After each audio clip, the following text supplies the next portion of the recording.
Hello दोस्तों, स्वागत है आप सभी का आईटी स्टडी टीम पर। दोस्तों, इस वीडियो में हम देखने वाले हैं बीए, बीएससी, बीकॉम के लिए आपका जो हिंदी भाषा का पेपर होता है, फाउंडेशन का, भाषा और संस्कृति का, इकाई 1 से इकाई 3 तक आज हम कंप्लीट देखेंगे। इसके ऑब्जेक्टिव क्वेश्चंस, किस प्रकार पेपर आने वाला है, कितने नंबर का होगा, कितने टाइम का होगा, तो आज हम इसमें पूरी जानकारी देखेंगे और अपना पूरा ऑब्जेक्टिव क्वेश्चंस देखेंगे, कितने ऑब्जेक्टिव क्वेश्चंस हैं और किस प्रकार आपको पेपर में देखने को मिलेंगे। तो चलिए स्टार्ट करते हैं। आपका इकाई मातृभूमि है, मैथिली शरण गुप्त इसके राइटर हैं। तो चलिए स्टार्ट करते हैं। आपको इसमें 50 नंबर के सही विकल्प मिलेंगे, ऑब्जेक्टिव क्वेश्चंस मिलेंगे जो 50 नंबर के होंगे और आपका 1 घंटे का इसका पेपर रहेगा। तो चलिए स्टार्ट करते हैं। पहला है मातृभूमि कविता पढ़कर निम्नलिखित प्रश्नों के उत्तर दीजिए। तो धरती का परिधान क्या है? तो नीलांबर है। इसके बाद है मातृभूमि का मुकुट क्या है? सूर्य और चंद्र मातृभूमि के मुकुट हैं। ये आपसे वस्तुनिष्ठ टाइप में पूछे जाएंगे ये क्वेश्चंस। मातृभूमि की करधनी क्या है? तो सागर, समुद्र मातृभूमि की करधनी होता है। अगला हो जाएगा आपका इस कविता के रचनाकार, तो मैथिली शरण गुप्त हो जाएंगे। रत्नाकार शब्द का समानार्थी शब्द कोष्टक से चुनकर लिखिए, तो समुद्र हो जाएगा। मातृभूमि किसकी सगुण मूर्ति है? तो ईश्वर की है। अगला हो जाएगा आपका मातृभूमि किस युग की कविता है? तो द्वितीय युग की है। धूलि का समानार्थी शब्द कवितांश से ढूंढें, तो शनि हो जाएगा। इसके बाद आपका अगला क्वेश्चन होता है मिर्जा की पत्नी को मिर्जा का शतरंज खेलना क्यों पसंद नहीं था? इसमें हो जाएगा शतरंज के कारण मिर्जा अपनी पत्नी का बिल्कुल ख्याल नहीं रखते थे। इसके बाद आ जाएगा मिर्जा की पत्नी द्वारा मिर्जा को अंदर बुलाने के बाद मीर ने क्या बोला? तो बा हो जाएगा इसमें। मीर शतरंज की मोहरे बदलकर दीवान खाने के बाहर खड़े हो गए। इसके बाद आ जाएगा शतरंज का खेल उस युग की किस प्रवृत्ति को व्यक्त करता है? तो उच्च वर्ग की विलासिता को व्यक्त करता है। अगला हो जाएगा मीर साहब की पत्नी उनकी शतरंज खेलने की निंदा क्यों नहीं करती थी? तो इसमें आपका शाह हो जाएगा। वह मीर का घर से दूर रहना व्यक्तिगत कारणों से उपयुक्त मानती थी। अगला हो जाएगा मीर साहब के पास घुड़सवार को किसने भेजा था? इसका आंसर हो जाएगा आपका मीर साहब की बेगम ने। अंग्रेजों की सेना ने लखनऊ में क्यों प्रवेश किया? तो इसमें हो जाएगा आपका अवाला लखनऊ पर अधिकार करने के लिए। मिर्जा बाजिद अली शाह की गिरफ्तारी पर चिंता क्यों व्यक्त करते हैं? इसमें आ जाएगा शतरंज की बाजी हारने की आशंका से।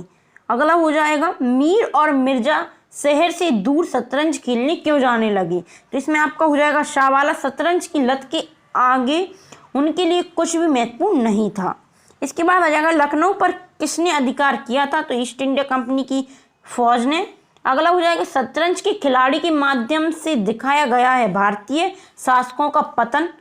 इसके बाद हम देखेंगे अगला क्वेश्चन हो जाएगा मिर्जा साहब में मीर साहब के प्रति प्रतिकार की भावना आती जा रही थी क्योंकि वे शतरंज में लगातार हार रहे थे। बाजिद अली शाह के बंदी बनाए जाने का मिर्जा और मीर को कोई मलाल नहीं था क्योंकि वे उससे ईर्ष्या करते थे।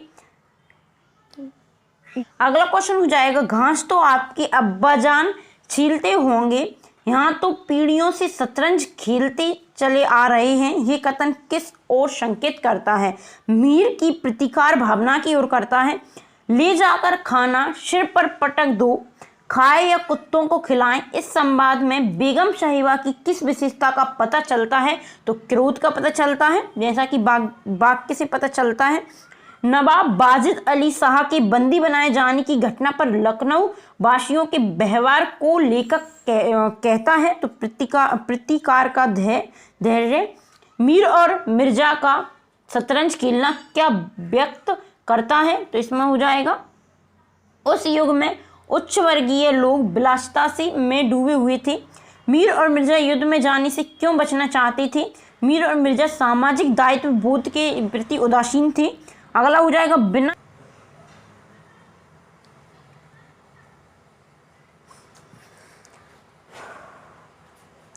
अगला क्वेश्चन है बिना युद्ध किए लखनऊ पर अंग्रेजों का कब्जा करना क्या बताता था, क्या व्यक्त करता था? तो उपयुक्त सभी कारण होंगे। इसका कारण फर्स्ट हो जाएगा इसमें, पहला कारण वह समाज पूरी तरह से पतित हो गया था।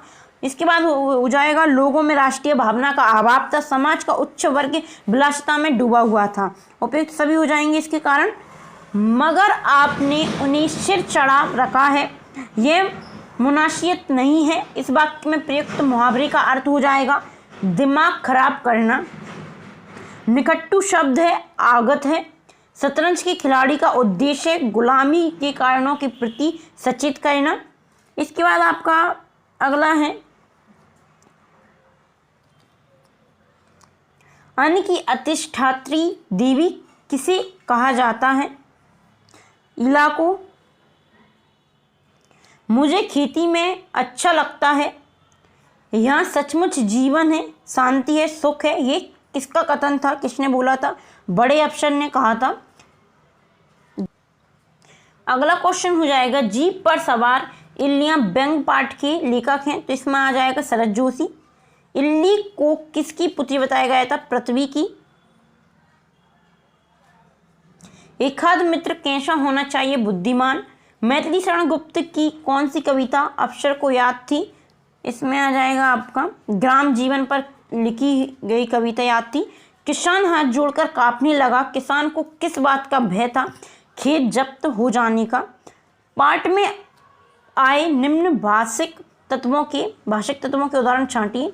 मुहावरे, प्रत्यय, उपसर्ग, संधि, ये आपको इस प्रकार पढ़ना है पूरे। इसके बाद आपका यहाँ पे रिक्त स्थान आते हैं। तो दोस्तों अगला क्वेश्चन हो जाएगा आपका क्वेश्चन नंबर निम्नलिखित स्थानों की पूर्ति कोष्टक में दिए गए सभी सही अर्थों शब्दों में करना है। शहर के अखबारों में चने की चर्चा जरा जोरों पर थी। एक बार विद्युता की झोंक में उन्होंने बताया था इल्ली उन्मूलन की प्रगति देखने खेतों से चलो। किसान खेत से चने के पौधे उखाड़ने लगा, किसान ने हमें जाते देख राहत की सांस ली। इसके बाद आपका आता है साहित्यिक शोध के अनुसार भगवान राम के बारे में किस महर्षि ने सर्वश्रेष्ठ ग्रंथ लिखा है? तो इसमें आ जाएगा महर्षि वाल्मीकि। तुलसीदास द्वारा लिखित रामकथा किस नाम से प्रचलित है? रामचरितमानस के। महर्षि वेदव्यास द्वारा रचित रामायण किस नाम से, किस भाषा में? संस्कृत भाषा में। निम्नलिखित में से एक कौन सी गुजराती भाषा में लिखित रामकथा नहीं है? तो यह हो जाएगी राधेश्याम रामायण। रंगनाथ रामायण किस भाषा में लिखी गई है? तेलुगु में लिखी गई है। इसके बाद आता है शासपूर्ण आनंद की उमंग का नाम उत्साह है। उत्साह के भेद होती हैं 3। सच्चे उत्साह में भावना प्रधान है, कर्म की भावना होती है। कर्म में आनंद अनुभव करने वालों का नाम कर्म है। कर्म और फल की मिलीजुली अनुभूति है, उत्साह होता है। उत्साह की अभिव्यक्ति होती है उद्योग की तत्परता में। इसके बाद आपका अगला क्वेश्चन होंगे भारतीयों को एक रखने के मूल में सांस्कृतिक एकता। प्रत्येक नागरिक के रहन सहन पर प्रभाव पड़ता है जलवायु का। विविधता का सबसे बड़ा लक्षण हमारी भाषा है। हमारे संविधान में आज तक कितनी भाषाओं को राजभाषा का दर्जा दिया गया है? तो 14 भाषाओं को दिया गया है राजभाषा का दर्जा। अगला है यदि शंकराचार्य जो 8वीं सदी में हुए ने वेदांत के कौन से सिद्धांत को प्रतिपादित किया था? तो इसका आंसर हो जाएगा अद्वैतवाद। तो दोस्तों इसके बाद आपका अगला क्वेश्चन हो जाएगा आदि शंकराचार्य का जन्म भारत के किस राज्य में हुआ था? केरल में। अद्वैतवाद सिद्धांत के प्रतिपादक कौन है? आदि शंकराचार्य। आदि शंकराचार्य का जीवन काल केवल 32 वर्ष का था। आदि शंकराचार्य के गुरु कौन थे? तो आचार्य गोविंद थे। इसके बाद आ जाएगा आदि शंकराचार्य द्वारा स्थापित प्रथम मठ कौन सा था? तो यह हो जाएगा आपका फर्स्ट वाला। हिंदू धर्म के अनुसार यदि कोई व्यक्ति आदि शंकराचार्य द्वारा चारों दिशाओं में स्थगित चारों मठों की यात्रा कर लेता है तो इसमें आपका हो जाएगा दा वाला मोक्ष की प्राप्ति। इसके बाद आता है आपका क्वेश्चन है जी 8वां नवा। इसके बाद आपके क्वेश्चंस होंगे, आपको इसकी ग्रामर करना पड़ेगा। हिंदी का व्याकरण, पर्यायवाची शब्द विलोम, अनेक शब्द में के लिए एक शब्द, हिंदी व्याकरण पूरी। आपको यहाँ पे पर्यायवाची शब्द दिए गए हैं कुछ, इनको आपको पढ़ना है। विलोम शब्द भी आपको करना है जो कि आपको सही विकल्प में देखने को मिलेंगी। चलिए इनके कुछ वस्तुनिष्ठ क्वेश्चन देख लेते हैं। सूर्य का पर्यायवाची शब्द है तो दिनकर। पर्यायवाची शब्द का तात्पर्य समानार्थी शब्द होता है। सारंग शब्द है तो इसका आंसर हो जाएगा अनिकार्थी। विलोम से आशय है उल्टा अर्थ देने वाला। निम्नलिखित में से कौन सा शब्द युग्म शब्द नहीं है? तो चिर। इसमें आपको यहाँ संधि विच्छेद दिए गए हैं, आपका इसमें हो जाएगा सु प्लस उक्ति। अंतर्गत का सही संधि विच्छेद हो जाएगा अंतर प्लस अंतता प्लस गत, अंत प्लस गत। सूर्योदय का सही संधि विच्छेद है सूर्य प्लस उदय। इस प्रकार आपको गीता का पूरा नाम है श्रीमद् भागवत गीता। भारतीय समाज में सबसे अधिक गतिशीलता किस युग में आई थी? आधुनिक युग में। सबसे प्राचीन वेद है तो ऋग्वेद हो जाएगा। इसके बाद आता है आपका शंकराचार्य ने किस दर्शन का प्रचार प्रसार एवं व्याख्या की थी? वेदांत हो जाएगा। इसके बाद आपका यहाँ पे तलवंठी हो जाएगा। अष्टांग मार्ग निम्नलिखित धर्म से बौद्ध धर्म हो जाएगा। महायान का शब्द किस धर्म बौद्ध धर्म से है? महायान, हीनयान, महायान। बौद्ध धर्म का प्रचार अशोक ने किया था। इसके बाद आता है आपका इसमें वेदांत हो जाएगा, इसमें वेद व्यास हो जाएगा आपका। फिर इसके बाद आता है आपका निम्नलिखित में इसके विद्यमान का संबंध मंगल में है। इसके बाद हो जाए चैतन्य महाप्रभु। सिख धर्म का पवित्र धर्म ग्रंथ गुरु ग्रंथ साहब। सम्राट अशोक। बौद्ध धर्म। तो यहाँ पे दोस्तों आपकी भाषा और संस्कृति मतलब हिंदी भाषा आपका जो पेपर होने वाला है, आपका 2 अगस्त को पेपर होगा इसका, जो जीवाजी यूनिवर्सिटी के बच्चे हैं उनका। तो यहाँ पे मैंने आपको कंप्लीट लगभग पूरा 3 इकाई 3 में कुछ व्याकरण आएगी आपकी, तो आप व्याकरण की पर्यायवाची विलोम जरूर कर लीजिए।